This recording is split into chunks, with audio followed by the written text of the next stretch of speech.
Hey everybody, welcome to another special edition of My Partridge Family Collection. I was doing a show and then I started talking about this topic and I thought, you know what, I'm talking too long and I think it probably warrants its own little mini show because there's something that people have been approaching me on social media, especially on Instagram and talking about this induction of David Cassidy into the California Music Hall of Fame.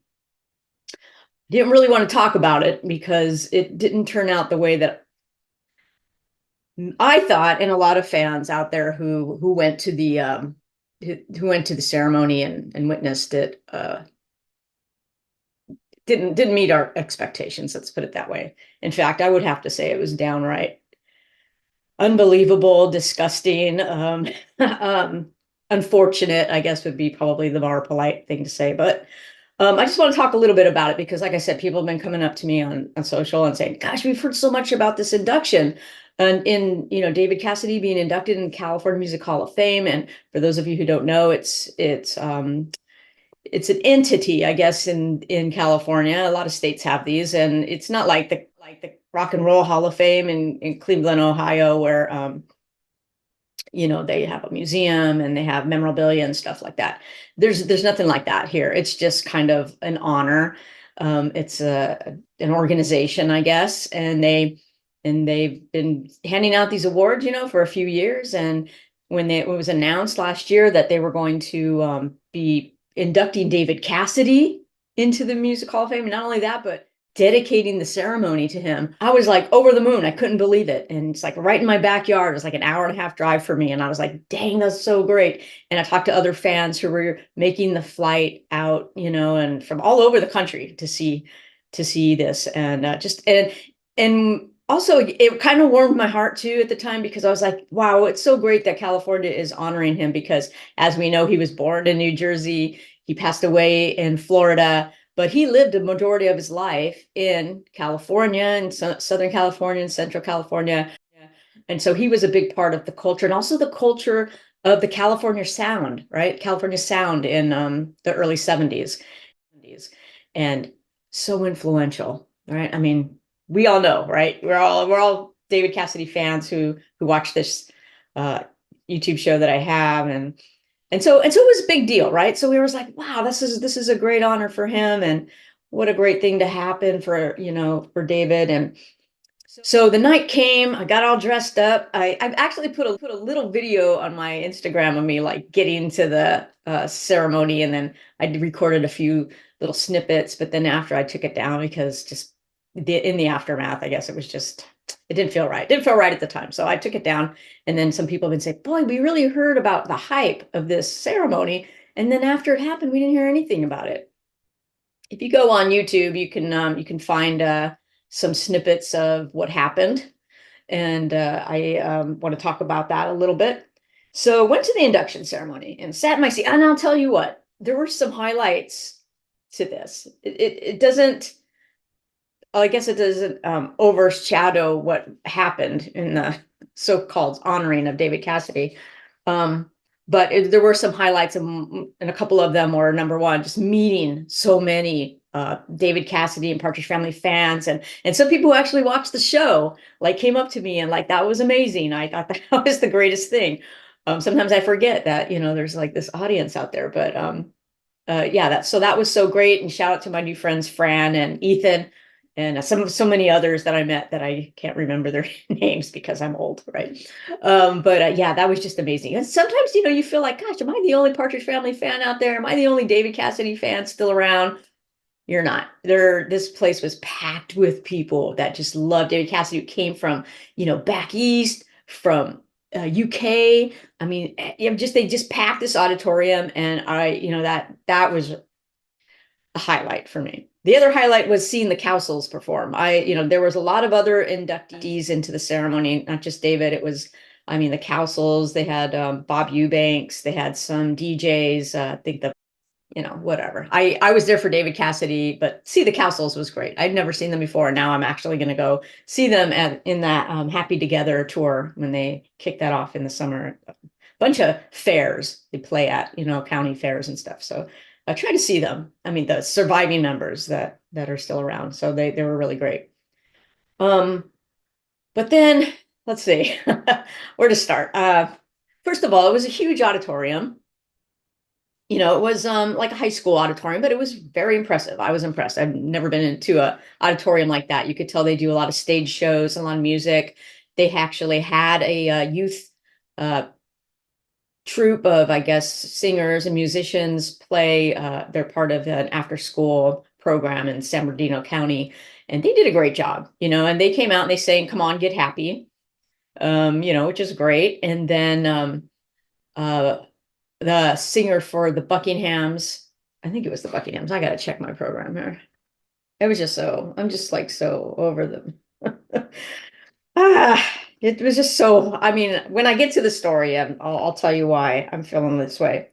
Okay, so yeah, so Dennis Stefano of the Buckingham saying "Go Now," David Cassidy's version, which I was a little kind of like looking around like, why is he singing that song? Like, if he was going to sing a David Cassidy version of a song, why not sing "Cherish," right? Or "I Write the Songs" or something like that. I don't know. What do I know, right? "Late on the Line," right? The Ricky's tune, something, right? But no, he's saying, "Go Now." Maybe it was a song he was more comfortable singing. Ron Dante did the induction, the official induction. And as we know, I mean, you might know Ron Dante as the lead singer of the Archies back in the day, the fictional band. And apparently he worked with David Cassidy in some capacity. If you look up Ron Dante, you could see he worked with a lot of people like Barry Manilow, and he's a producer, singer, songwriter. So, and very involved, I guess, in the California Music Hall of Fame. They gave him a Lifetime Achievement Award, which I wasn't there for. I dipped out before that. Um, so that was fine. But then they had these three huge like video screens, and I was like, oh, they're going to do a video montage of David. I better get my Kleenex out. This is going to be so like touching and heartwarming. Nothing, no video. And I'm not the only one who was disappointed in that, because I've seen a lot of the Rock and Roll Hall of Fame induction ceremonies on TV. Never miss it, actually. It's such a great show. And that's what they do, right? They do the montage, they talk about their past, like all the things, and they have like somebody come out and give a touching, heartwarming story. And so that's kind of what I was expecting. So maybe my expectations were too high. But, I'm a reasonable person. I'm like, okay, we're in a high school auditorium. We have a high school band performers performing on stage. And okay, this is going to be lower budget. They said they were going to give out programs, and this is what we got. Paper, something like you would see in high school, right? And you could see all the inductions. Like, these are a lot of inductions for one night. It was a long night. I dipped out, like I said. But fortunately, David Cassidy's induction came first. And that's Soul Point. That's the high school after school teen music workshop. I guess that's their name. So they did a great job.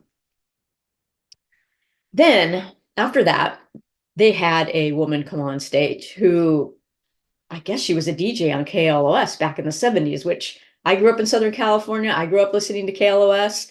I knew all the DJs, and I'm like, she just doesn't ring a bell. I just don't know who this woman is.